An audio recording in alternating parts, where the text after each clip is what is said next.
So this is me 4 months pregnant at a beautiful waterfall in Virginia. I love being pregnant. It feels good. Not easy all the time, but it's definitely a very sensual, beautiful feeling for me to be so feminine and have sisters to do it along with. This here I burned myself pressing down the coffee press. It wouldn't come out, so I pressed even harder and it smashed into my belly and burned like right onto my pregnant belly. Here, blessing way for my friend Lindsay. I was also like 8 months pregnant at the time. It's just beautiful to have a group of sisters to bless this time of your life.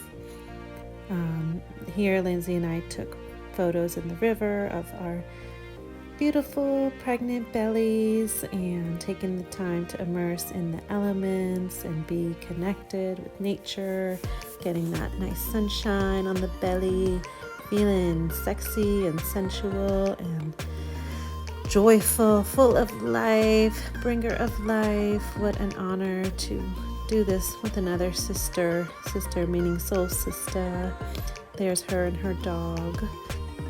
Here is my birth altar. I have my statues, my crystal, my journal for baby, and labor is starting. It was a very quick labor. My friend was able to come at 3:30 in the morning and snap this photo real quick. Gabe, my husband there, caught the baby and passed him right to me. Sat down immediately. My daughter pictured there wanted to sleep in our room that night. She insisted, and she got up, sprang up at the first cry of her baby brother and just came right in that bathtub without any hesitation. She watched the placenta be birthed. She watched everything in such awe. She was so beautiful and awake at 4 in the morning, and oh my goodness, she definitely thinks it's her baby. She was so into it, so beautiful, and it was hard for her to go back to bed at 5 in the morning or 6 in the morning, but she did. She was just so filled, and it's great. Oh, look at her.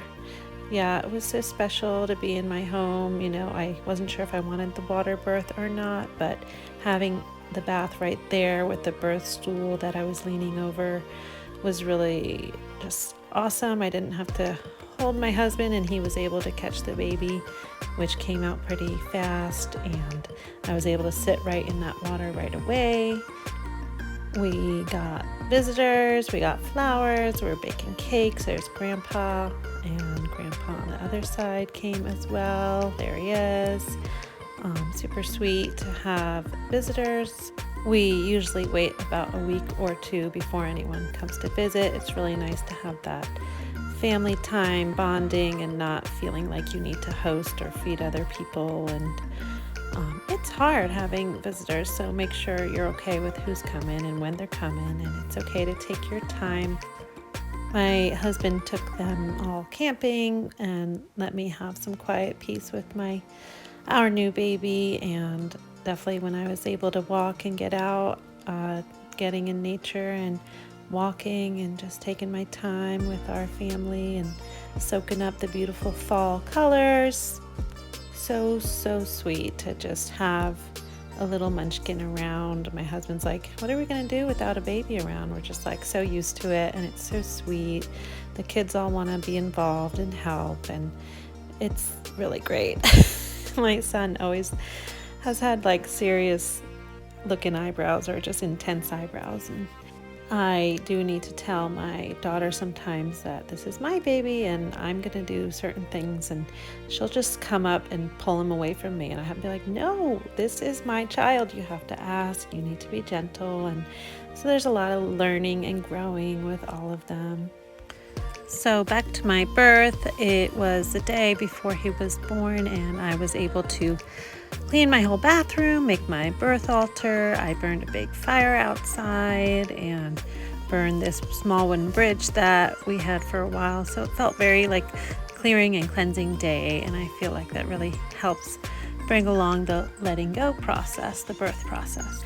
This was 8 days after the due date that I had given myself, so I was definitely over being pregnant, and we had a rough couple of weeks with the children having coughs and runny noses, and being, real whiny during that. And then so Gabe and I went to bed around 9 p.m., fell asleep to a hypnobirthing meditation. And then we both were up at like 1 a.m. and he had a raging headache and he was like, I need to shower. And I was like, I'm feeling like I need to go to the bathroom and I think I'm going to need all that hot water. I knew things were happening because I saw the clock at 1:11 and then I saw it again at 2:22. But I'm always in a little bit of denial, not really super sure if it's actually happening or not. But then I started having like the urge to get low and get down to the floor, making deeper voices, making deeper throat noises, and sensations of pushing were coming on. So I called my friend and she came over. I was like, oh, don't rush, but definitely was in labor, and I had a warm bath filled up, which helped move things along. My husband pulled himself together and was just sitting with me in the bath, encouraging me, which I find really helpful. And then I could just feel him coming, and I just closed my eyes and let it all open and happen, and just visualize my yoni getting larger and just allowing. I find standing up to be super great position. Gravity is working with you. You can move your hips any which direction you need to. I was able to walk myself over to my bed, and about 20 minutes later getting up to try and release placenta and release that into little baby potty, and felt much better after that. More cramping and some more blood came out. Makes me feel a little nauseous, but I had some coconut water and a thick slice of sourdough bread with grass-fed butter. My friend was able to clean up and get things going, anything we needed. Baby and I fell asleep for a bit together. This experience was really grounding and present for me.